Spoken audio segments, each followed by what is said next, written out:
Luna de sangre. La Agencia Espacial Mexicana finalmente había dado el gran salto. El mundo estaba a punto de presenciar el primer alunizaje latinoamericano de la historia. La nave Kukulcán 1 estaba a punto de aterrizar en la superficie lunar. Había despegado de la estación a las 9 de la mañana y desde ese momento se percibía un ambiente especulativo de un posible éxito o una rotunda catástrofe. Todos los ojos del mundo estaban puestos sobre las pantallas de sus salas para presenciar tan extraordinario espectáculo, pero no tenían ni idea de lo terrible que era alunizar de nueva cuenta en el satélite natural. Unos días atrás, un documento extraño había sido enviado a la agencia. Dicho documento tenía como destinatario al astronauta Teodoro Jiménez. Se trataba de un sobre amarillo, perfectamente cerrado con un particular sello grande y rojo que decía Top Secret. Debajo de este se encontraba una etiqueta que decía documento dirigido exclusivamente para el almirante Teodoro Jiménez. En un principio, aquel hombre se extrañó de la procedencia de este. ¿Quién pudo enviarlo y con qué motivo? Al irse a su casa, abrió el documento, lo estudió, lo inspeccionó a fondo y según declaraciones de su esposa, el semblante de su marido fue de un profundo terror relacionado con el alunizaje en el que estaba por participar. Esa misma noche el hombre fue a dar al hospital, víctima de fuertes espasmos debido a una fobia descontrolada. La agencia espacial había determinado que el hombre aún no estaba apto para salir de la órbita terrestre y decidió suspender al almirante del programa. Según los reportes de los médicos que siguieron el caso del almirante, el comportamiento del hombre iba desde situaciones involucradas con libros y relatos de avistamientos y abducciones extraterrestres hasta investigaciones relacionadas con el pasado de la Tierra. En medio de estos desvaríos, comenzó a enfermar gravemente, convirtiendo sus fobias en enfermedades terminales. El lanzamiento del Kukulcán 1 se iba a realizar dentro de 3 meses, pero antes de esto, el almirante ya estaba preparando una conferencia de prensa donde iba a sacar a la luz todas sus investigaciones sobre la Luna y del por qué ésta se tornaba de un color rojizo cada 18 años. El almirante estaba determinado a informarle al mundo todo esto, junto con los documentos que había recibido hace un par de meses atrás. Según sus hipótesis, había algo enorme en la Luna que no era de este mundo, y sabe Dios en qué constelación, planeta o galaxia pertenecía. La mayoría de los medios de comunicación se habían abstenido a darle una oportunidad al almirante, incluso las burlas y los rumores no se hicieron esperar en torno a su respetable figura. Solo un medio de comunicación independiente aceptó que el hombre asistiera a uno de sus programas y contara abiertamente lo que había descubierto. Este medio no se esperaba algo grandioso del hombre, pues al parecer el cáncer que lo invadía le había provocado ciertas alucinaciones y demás visiones bizarras en torno al asunto, pero aún así decidieron darle una oportunidad al desesperado hombre. La entrevista se había preparado desde la mañana. La cita se había programado para la tarde, pero el almirante jamás acudió.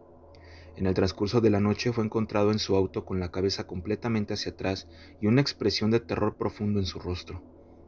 La policía indagó en torno a este horrible asesinato, mas nunca se vio la mayor intención de investigarlo. Solo se determinó que el hombre estaba realmente mal de la cabeza y aquella torcedura anormal del cuello debió habérsela provocado. Su esposa no creía en estas estupideces, por lo que trató de darse a la tarea de terminar el trabajo de Teodoro, pero 2 meses después desapareció sin dejar rastro, y los medios de comunicación hicieron a un lado tan terrible noticia para darle paso a lo que realmente importaba en esos momentos: el alunizaje del Kukulcán 1.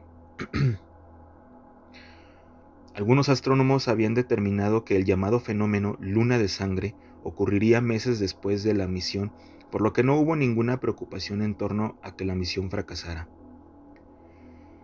Finalmente llegó el día, y todo el mundo estaba a la expectativa. En sustitución al fallecido almirante Teodoro Jiménez fue puesto el astronauta veterano Plutarco Núñez, un astronauta experimentado por sus múltiples misiones en la NASA hacia la Estación Espacial Internacional. Fue presentado un día antes en una conferencia de prensa.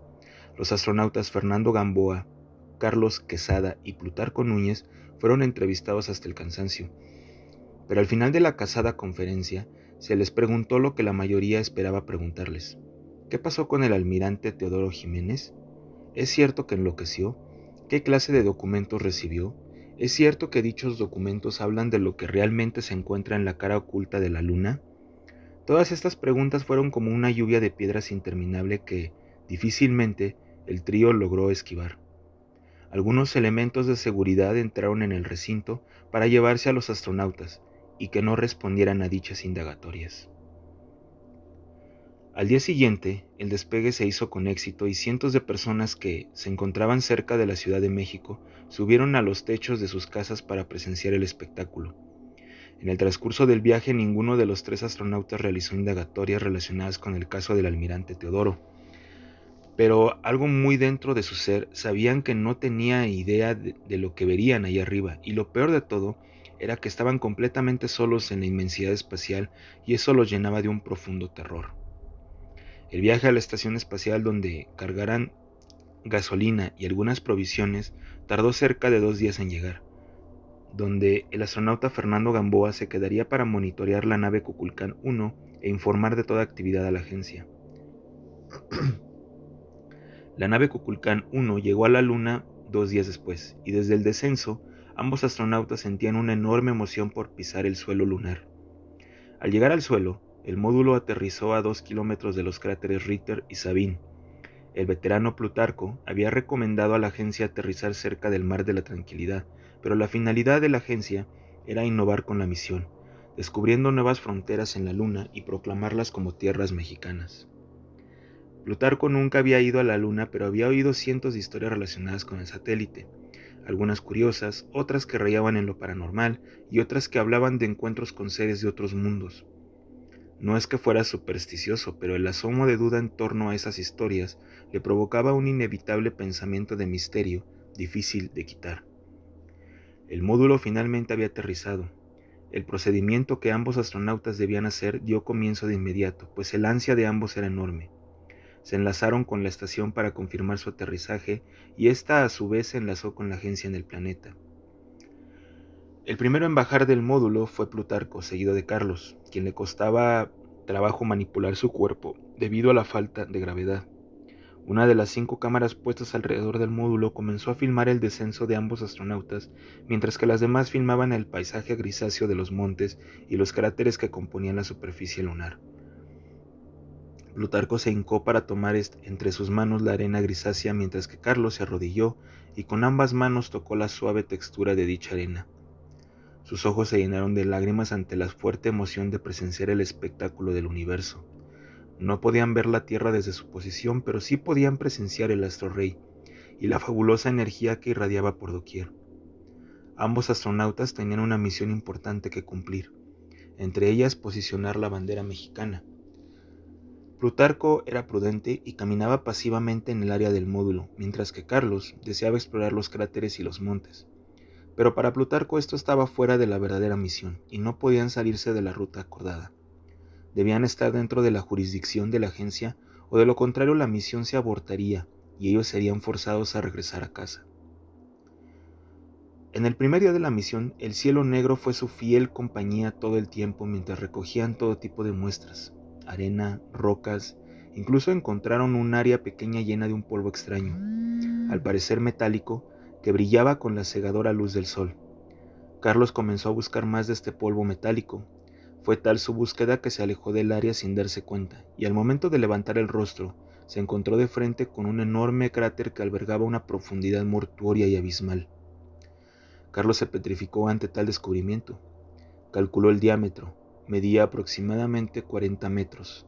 La profundidad era difícil de determinar, pues la luz del astro no llegaba con tal intensidad hasta ese lugar.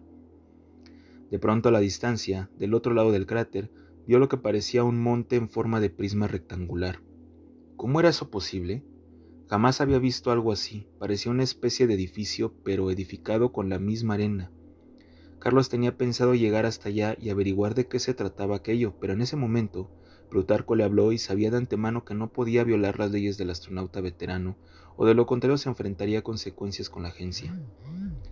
Al llegar a la posición de Plutarco, le informó del extraño hallazgo. Ambos astronautas fueron hacia el cráter y a la distancia pudieron observar aquel objeto extraño. Plutarco calculó podría medir unos 10 metros de altura. No podía determinarlo con exactitud, pero de una cosa sí estaba seguro. Temía encontrarse con esta clase de cosas a miles de kilómetros de la Tierra, y no solo eso, recordó lo sucedido al almirante Teodoro, y todo lo que se dijo y especuló sobre su caso, algo fuertemente relacionado con la Luna que, probablemente, altos cargos del gobierno y la sociedad no deseaban que la población general se enterara. Algo relacionado con la llamada Luna de Sangre. Será mejor que volvamos, dijo Plutarco. ¿Qué? ¿De qué hablas? No nos tomará mucho tiempo llegar hasta allá. Tenemos que averiguar qué es eso. No está dentro de nuestra jurisdicción. Vámonos. El astronauta Carlos Quesada era joven. Con 32 años de edad había pasado demasiado tiempo estudiando para poder llegar hasta donde se encontraba en esos momentos. Siempre quiso ser astronauta y ver el cosmos con sus propios ojos. Pero esto no era parte del cosmos y él lo sabía. Era algo más. Algo que de alguna manera sobrenatural lo llamaba para ser descubierto a toda costa. En el entrenamiento le habían informado de la clase de cosas que se encontraría y la manera fantástica en que se comporta la ausencia de gravedad, pero jamás le informaron de esto. ¿Un edificio en la Luna? Simplemente no lo podía creer. Debemos investigar lo que hay allá. También es parte de la misión. Para eso hemos sido entrenados, replicó Carlos. Es una orden, dijo Plutarco. Plutarco no podía darse el lujo de cometer errores en una misión espacial tan importante. Había sido parte de varias misiones y sabía muy bien que un error podía costar muy caro. En aquellas misiones involucraban más astronautas experimentados como él y todos seguían al pie de la letra el protocolo. Pero con el joven astronauta sabía que no podía permitir que se le saliera de las manos, y mucho menos a miles de kilómetros de la Tierra, en un lugar desolado y extraño que se dice podría albergar vida. Carlos decidió agachar la cabeza y seguirle el paso a Plutarco. No le quedaba más alternativa que obedecer sus órdenes, pero definitivamente regresaría para encontrar la manera de llegar ahí. Carlos no pudo dormir las horas acordadas por el programa. Sus horas de sueño fueron sustituidas por pensamientos insistentes acerca de aquel prisma arenoso que había visto del otro lado del cráter. Apenas pudo cenar y las conversaciones con Plutarco fueron de las restricciones que la agencia había determinado para el alunizaje. Carlos creyó por un momento que se encontraba con su padre a miles de kilómetros de la Tierra, pues de alguna manera el astronauta Plutarco era un hombre de edad, padre de familia de 2 hijos graduados de la universidad y una esposa que él clasificaba como maravillosa. Carlos solo tenía a su novia que esperaba pacientemente su llegada, pues le había pedido que se casara con él a su regreso. Ella sin pestañear aceptó, lo abrazó y lo único que pudo decirle en ese momento fue te amo. Ambos habían acordado que la boda se realizaría en cuanto terminara la misión, pero el astronauta no tenía idea de lo que se encontraría en el satélite. Después de pasar las horas acordadas de sueño, ambos hombres se levantaron con la monótona imagen del espacio con los paisajes grises de la Luna. Después de un desayuno balanceado, se dispusieron a continuar con las tareas programadas. Plutarco le había prohibido rotundamente a Carlos ir más allá de aquel enorme cráter, o de lo contrario tendría que verse en la necesidad de abortar la misión, lo cual le provocaría a ambos tanto una mala reputación como el despido de ambos astronautas del programa de alunizaje para siempre, pues estipulaba que pudiera haber más misiones programadas en caso de que ésta fuera exitosa. En el transcurso de las horas, la recolección de muestras fue la prioridad. Tenía planeado tomar el pequeño tractor y llegar cerca del Mar de la Tranquilidad. Se trataba de una misión de reconocimiento, pasar por las áreas donde las misiones Apolo ya habían reclamado. La agencia les había trazado una ruta específica alejada de los cráteres grandes. Carlos se ofreció a manejar el pequeño tractor, el cual se encontraba detrás del módulo. Al ir por él, Carlos dirigió una mirada a la estructura arenosa y se percató de un pequeño punto que se movía a la distancia, muy cerca de aquel edificio extraño. El objeto parecía entrar y salir rápidamente de la estructura. «Plutarco, venga a ver esto», pidió Carlos por el intercomunicador del traje. «¿Qué pasa?», preguntó Plutarco mientras se acercaba a la posición de Carlos. «Mire, hay algo que se mueve en esa dirección». Plutarco miró con detenimiento el dichoso punto. Lo primero que pensó fue en la movilidad de aquello. Parecía tener conciencia propia. No era una simple basura espacial, esto era algo más, y le aterró en lo más profundo de su ser. «No es nada, es solo basura espacial». Carlos miró a los ojos al veterano y le dijo: «Usted sabe muy bien que no es así. Debemos investigarlo». Plutarco trataba de evadir la situación, sabía de las leyendas de la luna y siempre mantuvo esa inquietud en su memoria. Tenía la total percepción de que había algo extraño en la luna, pero nunca pensó en llegar a una situación como esta para averiguarlo. Es más, jamás imaginó en desvelar el misterio. Eran simples palabras al aire. No es parte de la misión. ¿De qué habla? Usted sabe muy bien que aquí nadie nos vigila, estamos solos en esta inmensidad. Es nuestra obligación explorar el suelo lunar.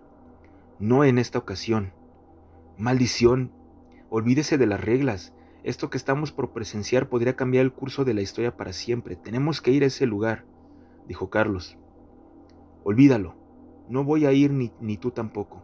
En este momento informaré a la estación que se suspende la misión. En ese momento, un extraño ruido de maquinaria se escuchó en el enorme cráter, como si se abriera una especie de compuerta pesada. ¿Escuchó eso? Ambos astronautas se acercaron al cráter y en el fondo de este se pudo ver un pequeño círculo de luz. Una especie de aire caliente emergió en dirección a los astronautas, pero este aire parecía succionar lo que se encontraba a su paso, pues varias rocas fueron succionadas al instante, junto con polvo y arena. La fuerza de este círculo llegó a los astronautas, que comenzó a arrastrarlos hacia el cráter. ¿Qué pasa? ¿Qué es esto?, exclamó Plutarco. Carlos en ese momento se aferró a una enorme roca que se encontraba a su izquierda. «Plutarco, tome mi mano». El veterano comenzó a andar hacia Carlos. Solo los distanciaba 1 metro, pero la fuerza succionadora del cráter era superior a su andar. Eso y la falta de gravedad le impidieron llegar a la enorme roca y aferrarse a ella.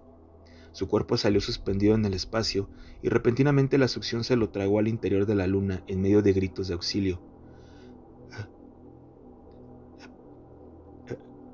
«¡Plutarco!», gritó Carlos agarrándose de la roca con todas sus fuerzas. La succión ya comenzaba a levantarlo junto con la enorme roca. En ese momento pasaron sobre su cabeza rocas y arena, todas tragadas por el cráter. De pronto la enorme roca se movió considerablemente y Carlos presintió el fin.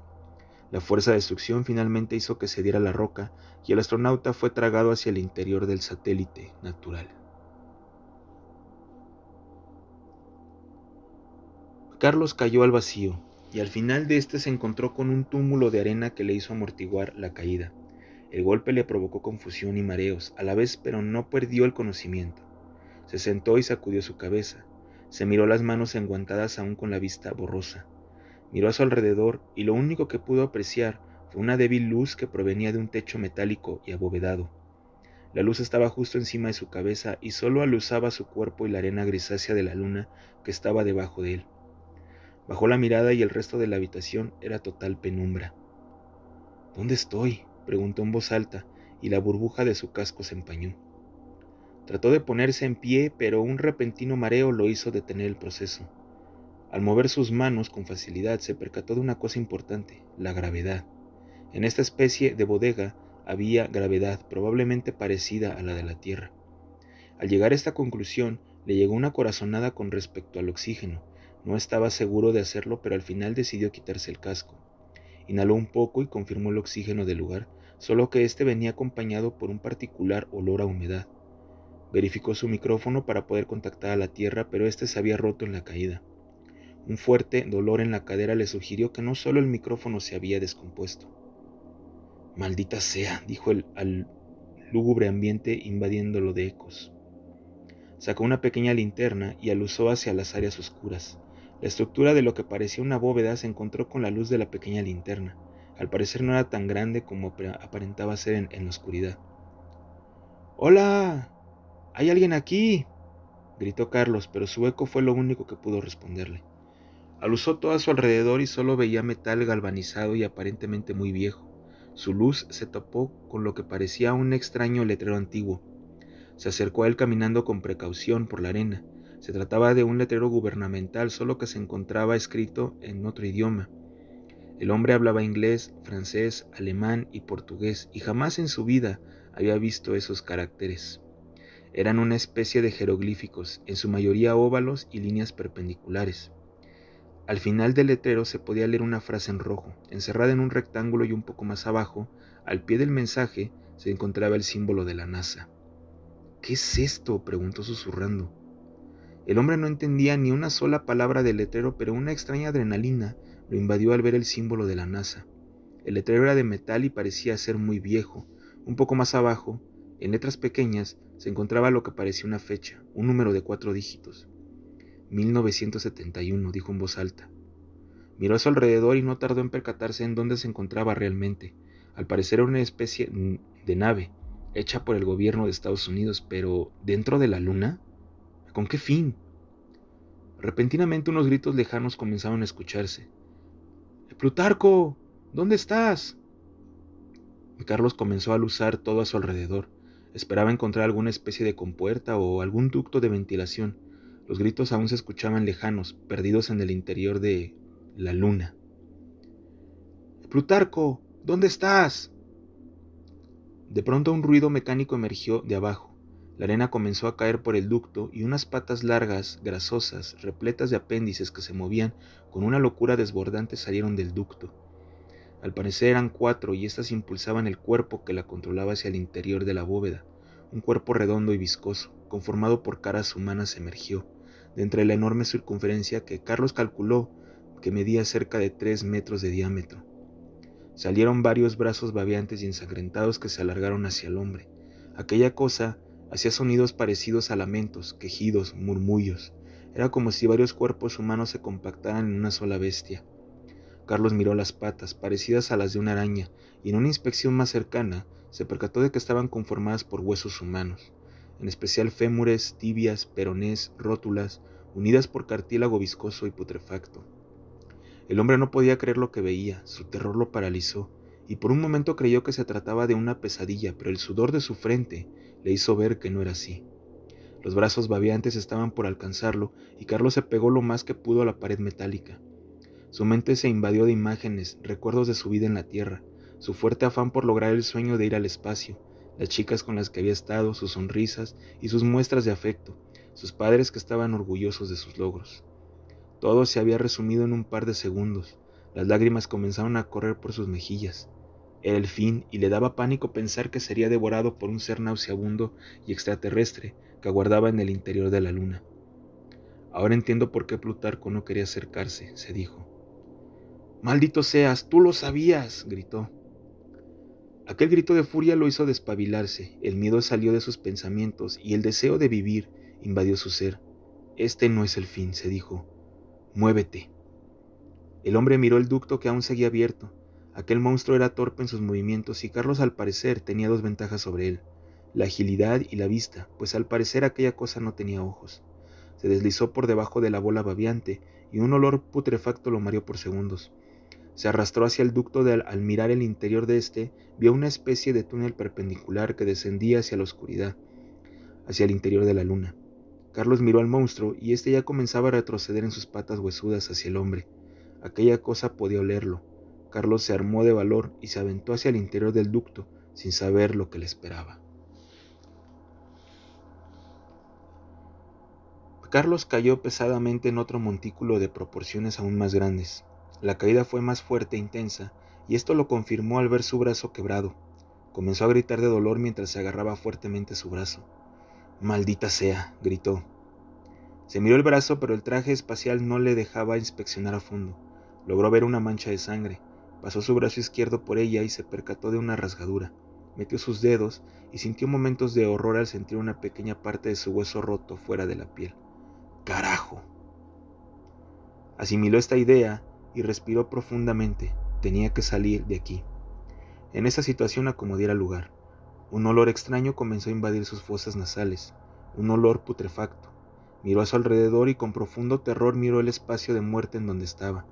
Era otra bodega, más grande que la anterior, solo que esta, en lugar de tener arena lunar, había cientos, tal vez miles de cuerpos humanos pudriéndose. Algunos ya solo eran huesos, pero la mayoría eran cuerpos completos pudriéndose en el ambiente. Miró la sangre gotear de su brazo y se horrorizó al ver que tocaba un tronco humano. No podía dejar que aquella cosa se lo tragara. Tenía que vivir para contarle al mundo la farsa de la luna.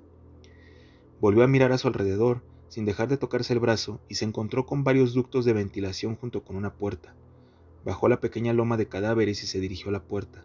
Esta era de acero, pero parecía frágil. Carlos pensó en el año que había leído en la placa. La empujó con su brazo sano, pero no cedió. La empujó, pero tampoco se abrió. La tocó y ésta transmitía calor del otro lado. Dejó su mano por unos segundos y el metal se empañó un poco, así que se le vino una idea: deslizarla. Estaba por hacerlo, pero una serie de lamentos y ruidos se dejaron escuchar en el ducto por donde había caído. El monstruo se acercaba. Carlos actuó rápidamente y comenzó a deslizar la puerta, pero esta era pesada para su brazo sano. Empujó con todas sus fuerzas y los lamentos se acercaban cada vez más. De pronto las patas largas y huesudas de aquella anormalidad comenzaron a asomarse por el ducto. Carlos utilizó toda su energía y logró abrirla, lo suficiente para que su cuerpo pudiera salir. Agradeció el hecho de no haber portado casco en ese momento, de lo contrario, su escape se hubiera complicado. Una vez del otro lado tenía otra tarea encima: cerrar la puerta. Encontró una manija de acero soldada y comenzó a empujar la puerta con las fuerzas que le quedaban. El monstruo ya se encontraba en aquella bodega de cadáveres y se acercó rápidamente hacia la puerta que Carlos trataba de cerrar. De pronto una pata huesuda se asomó y su fuerza era superior a la del astronauta. El hombre dio todo de sí y aprovechó el peso de la puerta para romper los huesos de aquella deforme pata. La cosa chilló como una rata. El hombre se apoyó en la puerta pesada de metal mientras jadeaba. Estaba agotado y el dolor de su brazo era constante. Se sentó y miró a su alrededor. Estaba en un pasillo largo iluminado por luces blancas. Había varios ventanales a los lados.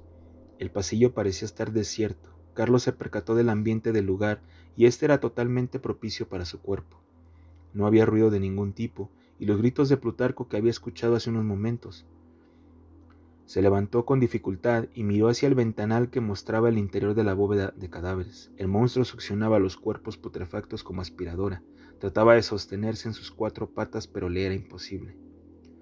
¿Qué carajo será eso?, se preguntó. A un lado del ventanal se encontró con una placa metálica similar a la que había encontrado en la bóveda inferior.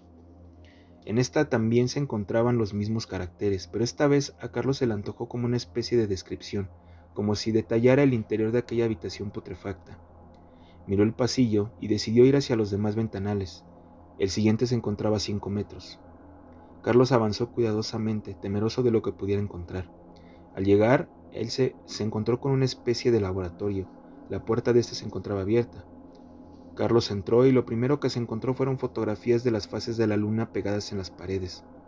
Debajo de ellas había tubos de ensayo, anotaciones, muestras de arena y rocas.